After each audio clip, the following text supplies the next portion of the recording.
안녕하세요. 커피앤톡입니다. 오늘도 와주셔서 감사드리고요. 바로 사연 읽어보겠습니다. 안녕하세요. 경기도에 사는 40살의 여자이고 아이들 돌보느라 직장생활 그만두었다가 다시 일을 하고 있는 사람입니다. 며칠 전엔 아픈 엄마를 모시고 병원에 다녀왔는데 상태가 많이 호전이 되었다는 소리를 듣곤 엄마와 두 손 꼭 잡으며 포기하지 말자고 눈물을 글썽였어요. 엄마는 60년이 넘는 세월 동안 평생 남의 눈치만 보고 남한테 싫은 소리 한 번도 못하고 사신 착한 분이었는데 단 한 번도 경제활동을 안 하신 아버지 대신 가장의 역할까지 하며 저희 남매를 키우신 훌륭한 분이셨어요. 아버지는 돈도 한 푼 안 벌어오면서 매번 엄마와 저희를 괴롭히고 못 살게 굴었는데 오빠랑 제가 어느 정도 머리가 크고 나니 엄마도 아버지와 이혼을 할 수 있었어요. 그전에는 이혼의 이자만 꺼내도 난리를 치는 아버지 때문에 이혼을 할 수 없었거든요. 그 정도로 아버지가 폭군이었는데 오빠가 장가를 가고 저마저도 회사 때문에 독립을 하게 되니 엄마를 혼자 그 집에 둘 수가 없어 저희가 나서서 이혼을 시켜드렸어요. 저희랑 같이 살 땐 눈에 보이기라도 해 마음이 놓였는데 둘 다 집을 떠나게 되니 불안해서 못 살겠더라고요. 그래서 이혼을 시켜드린 거죠. 근데 엄마는 이혼을 하고 나서도 아버지가 찾아와서 해코지를 할까봐 굉장히 두려워하셨는데 실제로 그런 일이 생기게 되었어요. 돈 한 푼 없고 돈도 벌어본 적이 없는 아버지가 엄마한테 돈 내놓으라며 집을 쑥대밭으로 만들고 가셨거든요. 그 일이 생기고 나선 엄마는 5년 동안이나 숨어서 사셨어요. 그래서 저랑 오빠도 엄마를 보러 가는 날이면 늘 경계태세를 갖추고 엄마를 만나러 다녔죠. 혹시라도 아버지가 미행을 할까 봐요. 그런데 다행히 접근 금지 명령을 신청하고 나선 아버지도 나타나지 않았어요. 그렇게 엄마는 시골에 숨어 살면서 식당에 취직을 해 일을 하셨는데 그 일을 경험으로 지금도 백반집을 운영하고 계세요. 이런 엄마한테 작은 소원이 하나 있다면 그건 바로 저의 결혼이었는데 엄마는 매번 제게 너는 절대로 아버지 같은 사람을 만나면 안 된다고 꼭 좋은 사람을 만나서 결혼을 해야 된다고 귀에 못이 박히게 이야기를 하셨어요. 엄마가 제대로 된 사람을 못 만나는 바람에 너한테도 영향이 간 것 같아 항상 미안하고 또 미안해. 부모가 돼서 제대로 사는 모습을 보여줬어야 됐는데 이런 모습을 보면서 자라게 해서 미안하고 그런데도 엄마는 너랑 오빠가 바른 길로 잘 자라줘서 항상 고마워. 엄마는 그게 어떻게 엄마 탓이야. 엄마도 아무것도 모르는 어린 나이에 손보고 결혼한 건데. 아버지는 훌륭하지 않았지만 엄마는 훌륭했으니까 우리가 이렇게 잘 자란 거야. 나도 엄마 걱정 안 되게 좋은 사람 만나서 결혼할게. 이런 엄마의 간절한 바람과 기도로 저는 좀 여유로운 집안의 남자와 결혼을 할 수 있었어요. 시댁이 부동산을 하셔서 은근히 부자였거든요. 엄마 또한 제가 본인의 인생을 닮지 않아 정말 다행이라고 하셨는데 왜 딸은 엄마의 인생을 따라간다는 말이 있잖아요. 엄마는 그 말을 제일 겁내하셨거든요. 근데 몇 년 전부터 저랑 저희 엄마가 시어머니에게 어쩔 수 없는 신세를 지게 되었어요. 왜냐면 제가 결혼을 하고 얼마 안 돼 엄마가 일하던 식당이 망했고 그러면서 더 이상 돈을 벌 수가 없어 시골에서 올라오셨거든요. 몇 년 동안 숨어 살면서 아버지도 더 이상 엄마를 찾지 않아 이런 결정을 내렸는데 막상 여기 와서 식당에 취직을 하려고 하니 엄마를 받아주는 곳은 한 군데도 없었어요. 엄마가 식당 주방 경력이 오래되긴 했지만 연세도 있으셨고 연줄도 없어 다들 엄마를 받아주지 않았죠. 식당 주방 일은 거의 아는 사람의 소개로 취직이 잘 되는데 엄마는 아는 사람이 없으니 일자리를 구하긴 힘들었어요. 그래도 한 달에 돈 100만 원은 넘게 월급을 받으셨는데 하루아침에 10원 한 장도 본인 손으로 벌 수 없게 되었으니 저랑 오빠가 용돈을 드려도 엄마는 불편해 하셨어요. 하기야 저랑 오빠가 각자 20만 원 내지 15만 원 정도밖에 못 드리니 그 돈으로 엄마가 한 달을 살기엔 턱없이 부족하셨죠. 그걸 보는 저희 남매도 엄마에게 큰 도움을 주지 못해 마음이 항상 편치 않았는데 이 이야기를 듣게 된 시어머니께서 저와 엄마에게 한 가지 제안을 하시더군요. 사돈 어른은 형편이 아직도 그러셔서 어떡한다냐? 아직까지도 일을 못 구하신 거지? 아니 가끔 반찬해서 주시는 거 보면 손맛은 좋은 거 같은데 그 손맛이 아깝긴 하네. 그래서 말인데 내가 갖고 있는 상가 중에 오랫동안 공실이 나서 아주 골머리 썩는 게 하나 있는데 거기서 식당이라도 하실 테냐고 여쭤봐라. 뭐 사돈도 좋고 나도 좋고 서로서로 좋은 거니까. 어차피 음식점이야 주방장 손맛만 좋으면 사람들이 몰리는 건 기정사실이야. 그러니까 한번 해보실 테냐고 여쭤봐라. 솔직히 뭐 물어보나 마나지. 이렇게 사돈 챙기는 시애미가 어딨냐? 사실 엄마에게는 좋은 기회라 생각했지만 저희 시어머니를 보면 엄마에겐 추천은 하고 싶지 않았어요. 시어머니는 본인이 돈이 많다 보니 맨날 돈 없는 사람들은 무시하고 갑질하는 데는 선수였어요. 본인 이름 앞으로 상가가 몇 개씩 있고 평생을 월세만 받고 사셨으니 자영업자들의 형편을 알아줄 턱이 없었죠. 그리고 한 달 월세만 밀려도 소리를 지르며 당장 나가라고 윽박을 지르시는 분이었기에 엄마에겐 이야기도 꺼내지 않았어요. 원체 성격이 이러신데 저희 엄마라고 다르겠어요? 남편도 이 말을 듣곤 자기 엄마 성격을 아니까 장모님한테는 말도 꺼내지 말라고 하더라고요. 남편도 시어머니가 돈이 많으니 늘 눈치 보고 시어머니 기분을 맞춰 살았는데 저도 초반에는 시집살이를 엄청 당했어요. 그래서 남편도 시어머니 때문에 제가 피말려 죽을까봐 일부러 회사에 발령 신청을 해 시어머니와는 멀리 살게 되었는데 한 달에 2~3번만 찾아뵙고 있었죠. 여전히 만나기만 하면 절 못 잡아먹어 안달이었는데 저도 오랫동안 시집살이를 당하다 보니 이젠 싫은 소리 들어도 한 귀로 듣고 한 귀로 흘리는 정도가 되었어요.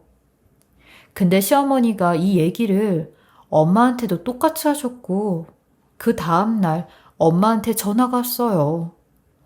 엄마는 엄청 들떠있는 목소리로 얘 선아야, 네 시어머니가 나한테 이런 제안을 했는데 엄마는 솔직히 그렇게라도 하고 싶어.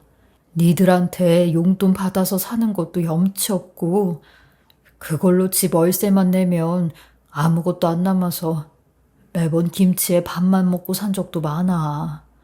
그리고 아직까지 엄마도 혼자 밥벌이는 할 수 있으니까 그렇게라도 해서 돈 벌고 싶은데 엄마 그렇게 하면 안 되겠니? 아니 나도 떳떳하게 보증금 내고 월세 내고 하는 건데 너도 주눅들 필요가 없어. 그래도 네 시어머니가 보증금이랑 월세는 조금 깎아서 받을 거라고 하더라. 시어머니가 엄마한테도 전화를 했구나. 사실 나도 알고 있었는데 일부러 엄마한테는 말을 안 했어. 시어머니 성격 엄마도 잘 알잖아.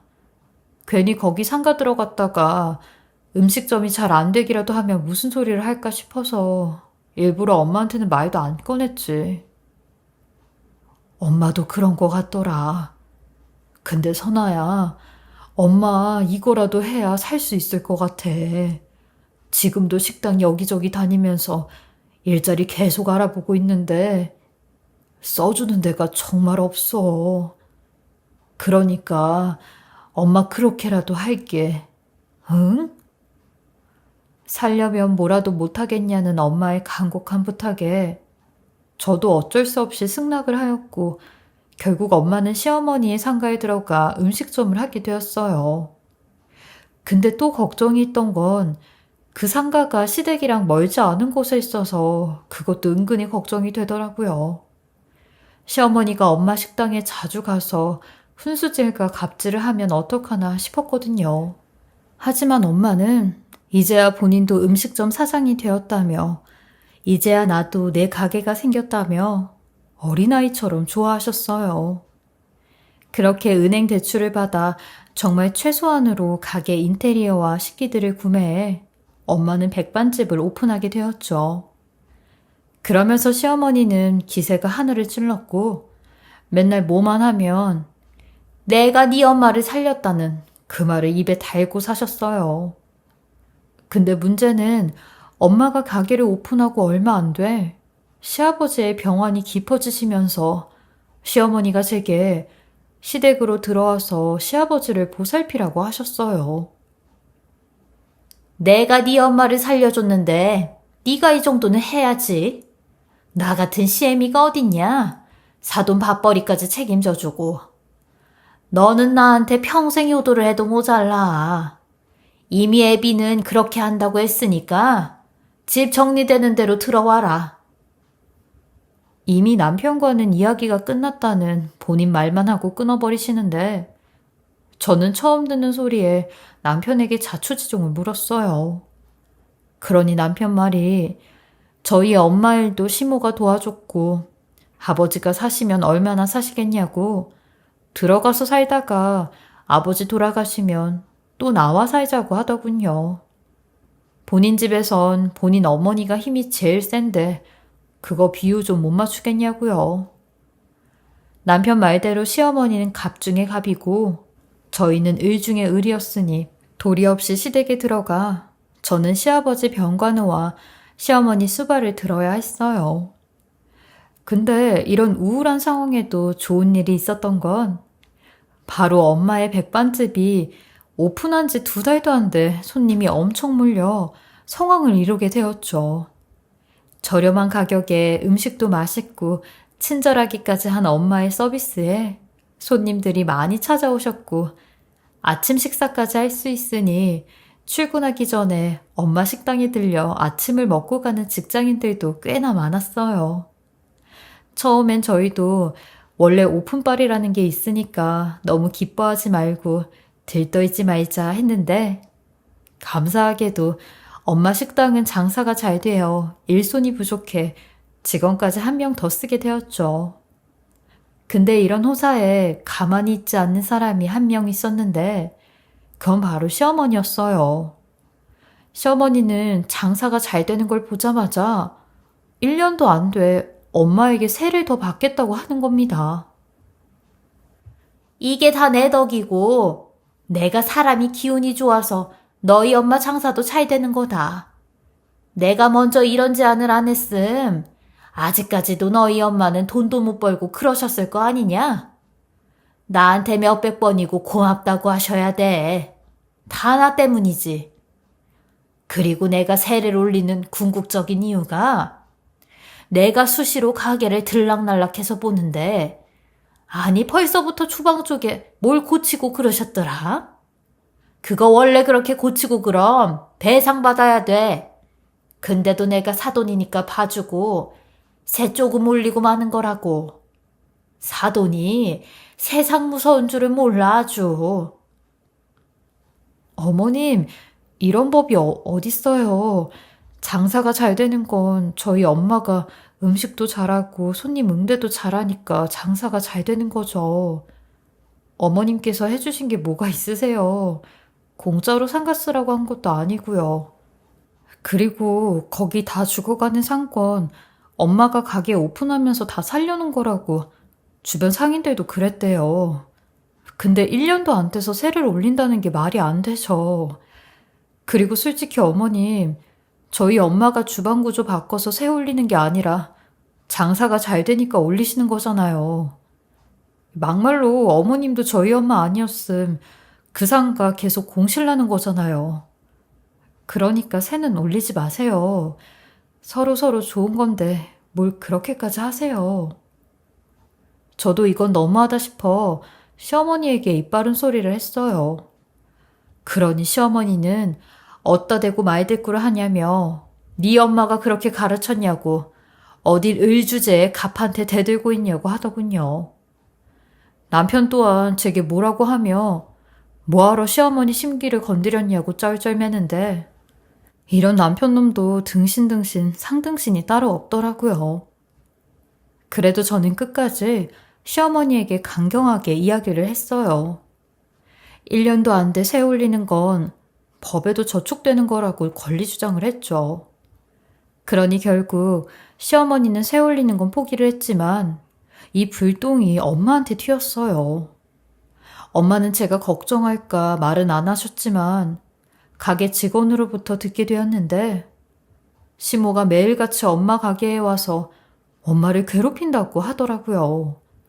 가뜩이나 그 얘기를 듣고 화가 났는데 엄마는 제 마음을 아는지 모르는지 다음번 재계약할 땐 세를 좀 올려줘야겠다고 넌지시 말씀을 하시는 겁니다. 그러니 저도 그 말에 괜히 엄마한테 화가 났어요. 이런 일이 생길까봐 처음부터 하지 말라고 했던 건데 기어코 하겠다고 해서 이런 사달을 만드냐고요. 그러니 엄마도 어쩔 수 없이 생계 때문에 이런 선택을 한 거였다며 그래도 가족이니까 남보다는 덜 할 줄 알았대요. 요새 하는 말들이 조물주위에 건물주 있다고 남한테 굽신대는 것보단 사돈이니까 그런 건 없을 줄 알았다는데 남보다 더하다며 이제 가게 오픈한 지 1년 반밖에 안 됐는데 투자금 횟수랑 은행 빚을 갚으려면 아직도 한참 남았다고 하는 겁니다. 그래서 어쩔 수 없이 세를 올리더라도 시모 상가에서 장사를 할 수밖에 없다는데 그나마 다행인 건 장사가 잘 되니 그거 하나 보고 여기 있어야 된다고 하시더라고요. 이게 너무 많은 이해관계가 얽혀 있다 보니 엄마도 한 번에 끊을 수 없는 지경이 되었어요. 엄마 잘못도 아닌데 괜히 엄마한테 화를 내서 제 마음만 불편했죠. 떳떳하게 돈 낼 거 다 내고 상가를 임대에 쓰는데도 저희 모녀는 늘 시어머니 눈치를 보며 살아야 했어요.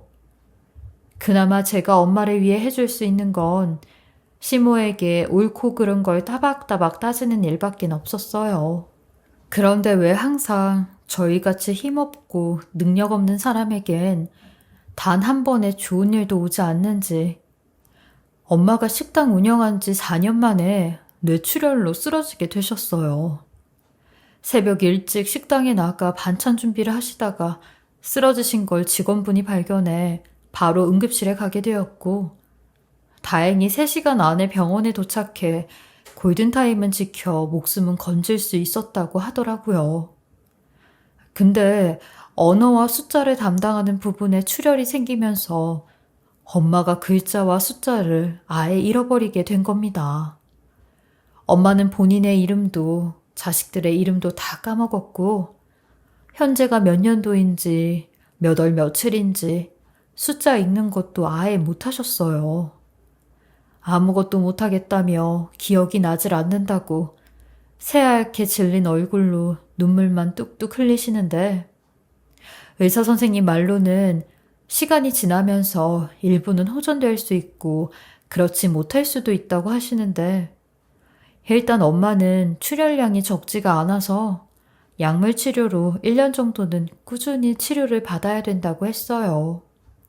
그리고 1년이 지나도 평생 후유증을 갖고 살아야 된다고 하는데 이 청천벽력 같은 소식에 엄마는 충격을 받으셨고 한동안 식사도 저희와의 대화도 모두 단절을 하셨어요.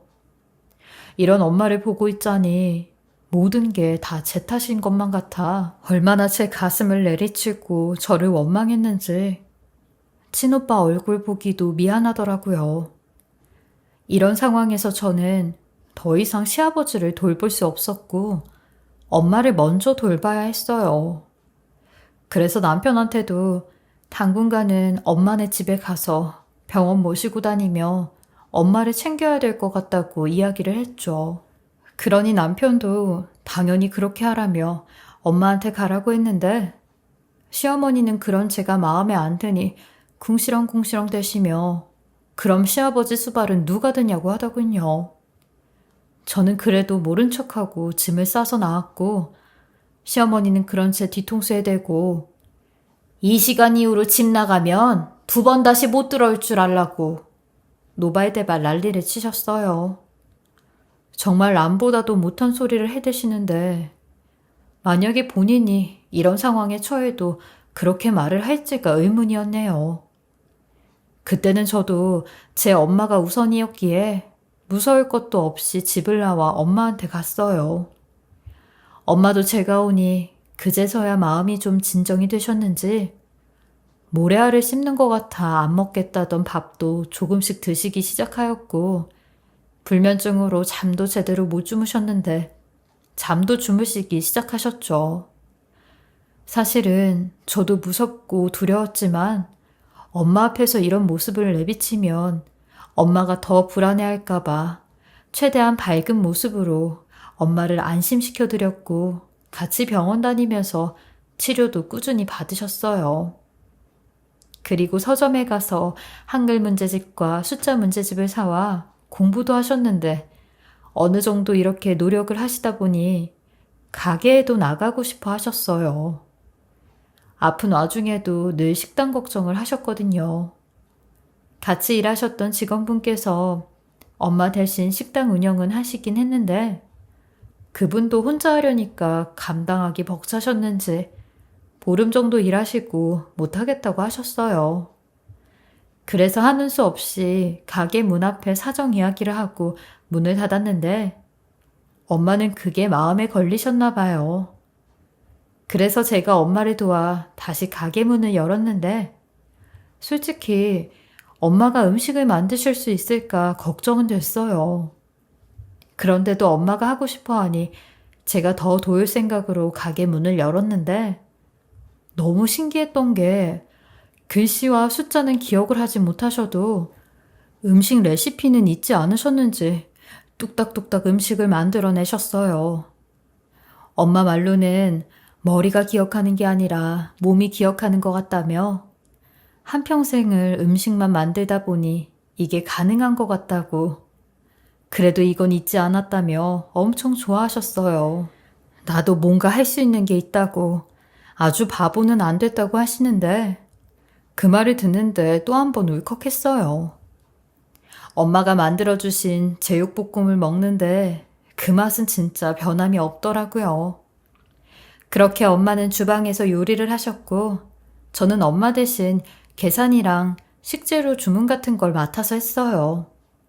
그리고 퇴근하고 와선 엄마와 새벽까지 한글 공부와 숫자 공부를 했죠. 남편에게도 이 소식을 전하니 너무 잘 됐다며 좋아했어요. 본인도 지금 나름 시어머니를 잘 구슬리고 있으니 적당할 때 집으로 오면 될 것 같다고 걱정 말라는 소리까지 했죠. 그리고 평상시와 다를 것 없는 날이었는데 그날은 제가 아들 학교로 상담을 가는 날이어서 엄마 가게에는 못 나가고 상담이 끝나고 나간다고 하였어요. 그래서 늦은 오후에 엄마 가게를 가게 되었는데 가게에 들어가자마자 주방 쪽에서 큰 소리가 들려오는 겁니다. 주방 뒤쪽으로 나가면 아예 바깥이 나오는데 거기서 들리는 소리 같았죠. 그런데 그 소리가 점점 가까워질수록 시어머니와 남편이 왔다는 걸 알 수 있었죠. 그 둘은 저희 엄마에게 폭언을 내뱉고 있었는데 남편의 말이 제일 충격이었어요. 그동안 엄마를 걱정하고 절 위로하던 사람이 아닌 것 같았죠. 장사를 제대로 할 자신이 없으면 하지 말든가. 글도 제대로 못 읽고 숫자도 제대로 못 세면서 뭔 장사를 한다 그래요? 아, 월세 낼 날짜가 지났잖아. 월세 낼 날짜가. 가게 통장 어딨어요? 통장 비밀번호 써놓은 것도 같이 내놓으세요. 우리가 월세 빼가게. 어딜 공짜로 가게를 쓰려고 하고 있어? 여태까지 싸게 써온 주제에. 예, 이왕 가게 통장 가지고 오는 거 싹 다 인출해버려라. 그동안 내가 월세 깎아서 받은 것만 생각하면 아주 혈압 올라 죽겠다. 어휴, 저 상놈의 집안이라 글도 못 읽고. 당신 원래 글을 못 읽는 거 아니야?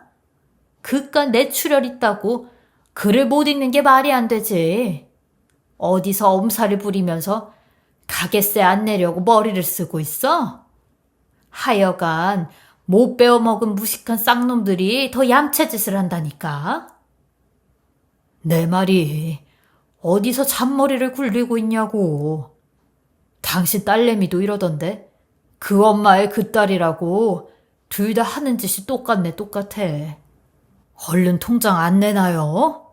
여기서 쫓겨나고 싶어요? 아니요.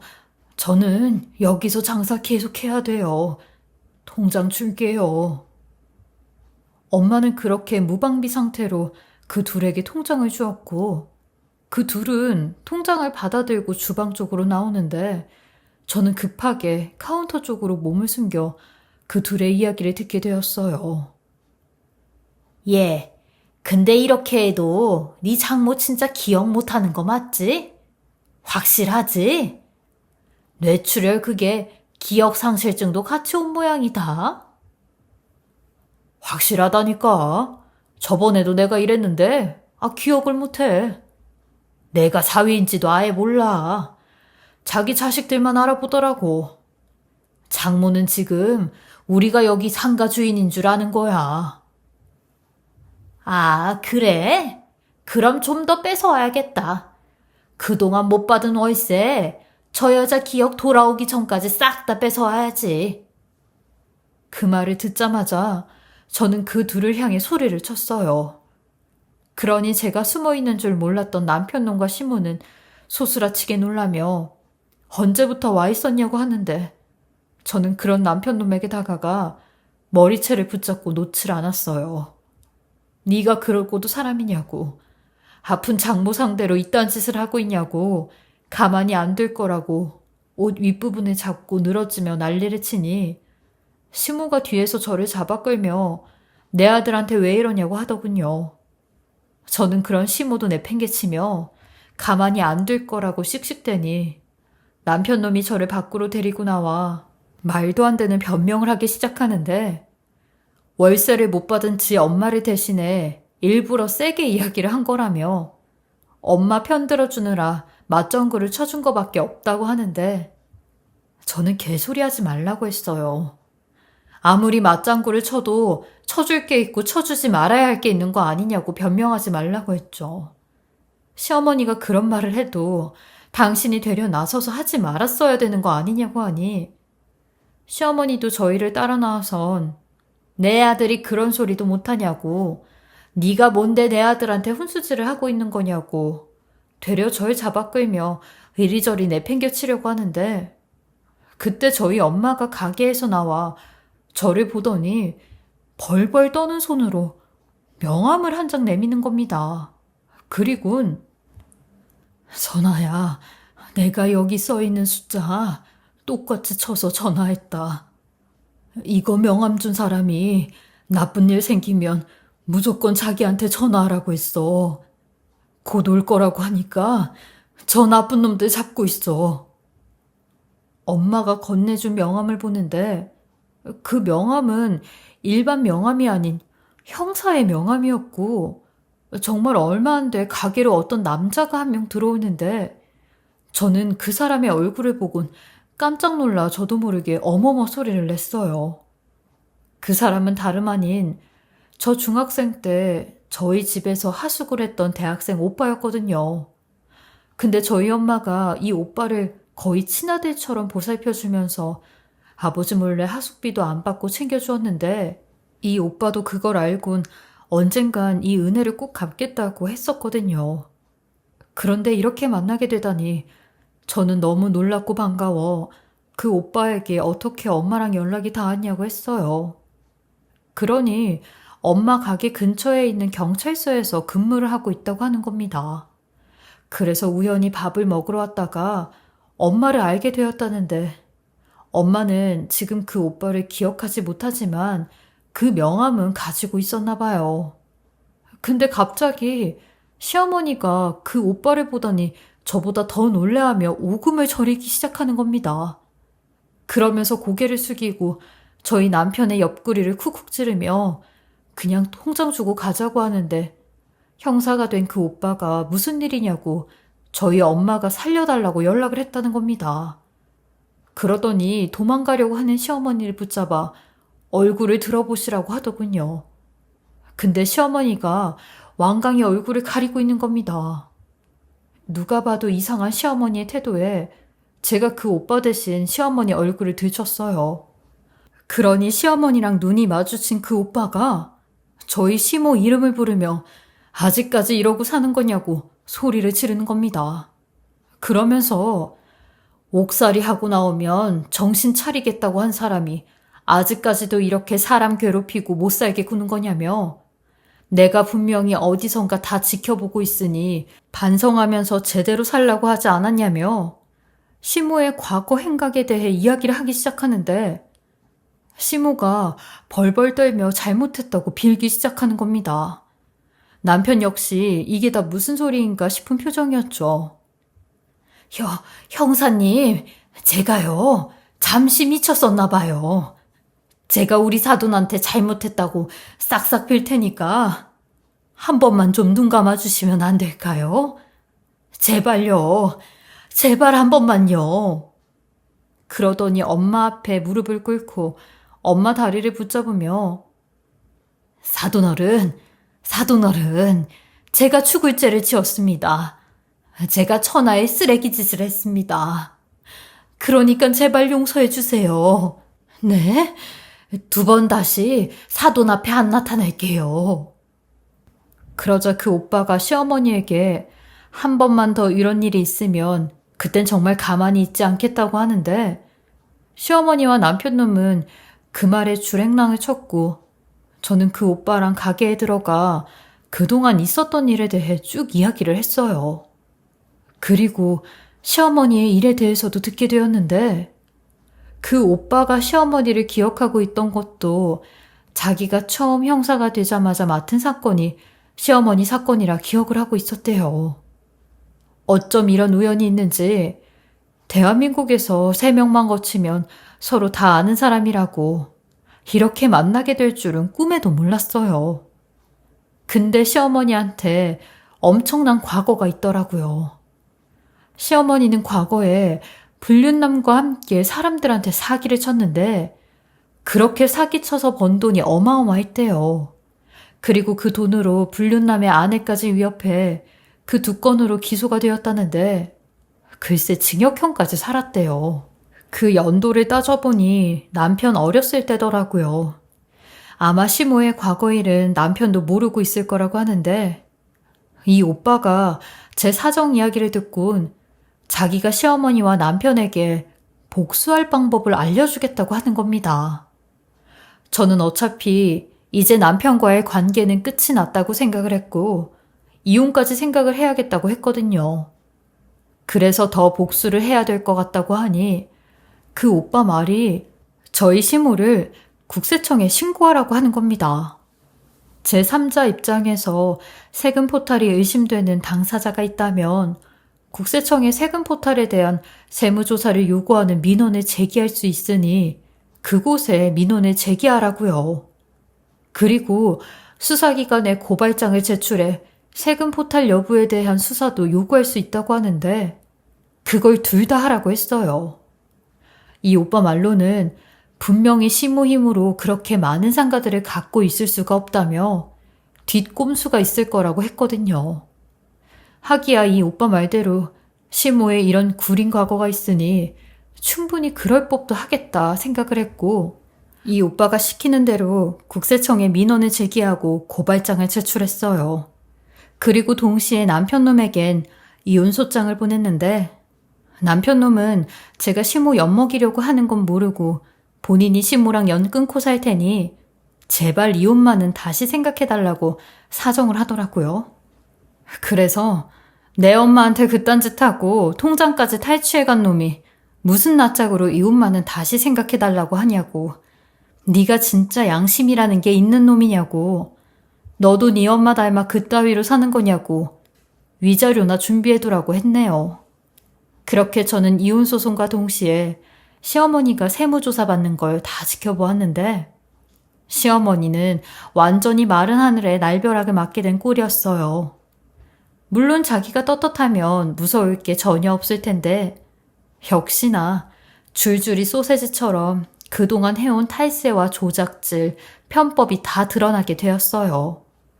그리고 더 충격적이었던 건 여태 거기에 남편놈까지 가세를 해왔다는 거였죠. 저 모르게 남편놈은 아파트와 상가도 몇 개나 갖고 있었고요. 결국 그 두 인간들은 국세청에 수억 원가량을 추징하면서 가지고 있던 상가도 몇 개나 처분을 하였어요. 시모는 엄마가 하고 있던 가게의 상가까지 처분을 하였는데 그 상가를 저희 친오빠가 아주 싸게 받게 되면서 엄마는 이제 쫓겨날 걱정 없이 장사를 계속할 수 있게 되었어요. 그리고 저는 남편과의 이혼소송으로 남편놈의 숨겨진 재산을 똑같이 절반 분할해 가지고 왔고 아이들의 양육권과 양육비까지 가지고 왔어요. 그리고 시어머니와 남편놈이 저희 엄마에게 했던 악행들도 손해배상 청구를 하였죠. 그 몫은 엄마에 대한 몫이었으니까요. 그렇게 저는 시모와 남편에게 완벽한 복수를 하게 되었는데 맘 같아선 매년마다 국세청에 세무조사 민원을 넣고 싶었지만 더 이상 그 인간들하고 엮이고 싶지 않아 지금은 엄마와 아이들과 함께 조용히 살고 있는 중이에요. 이혼하고 나선 엄마가 호전될 때까지 엄마 가게에 나가 일을 도와드렸고 현재는 엄마의 건강이 많이 좋아지셔서 저는 직장 생활하며 살고 있습니다. 엄마 덕분에 제 인생이 구원되었다고 해도 과언이 아닌데요. 이런 엄마를 위해 저도 평생 제 인생을 바치며 효도하면서 살아가려고 해요. 저는 여태껏 제 인생이 늘 불안하고 행복하지 않았는데 요즘같이 편안하고 행복한 날이 또 없는 것 같아요. 제가 굳게 마음을 다잡고 잘 살 수 있도록 많은 응원의 말씀 해주시고 제 이야기 들어주셔서 감사합니다. 무더운 여름과 힘든 시국을 잘 이겨내시길 바라며 자영업자분들도 화이팅 하시길 바라겠습니다. 지금까지 커피앤톡이었습니다. 오늘도 끝까지 함께 해주셔서 감사하고요. 저는 다음 영상으로 또 찾아뵙겠습니다.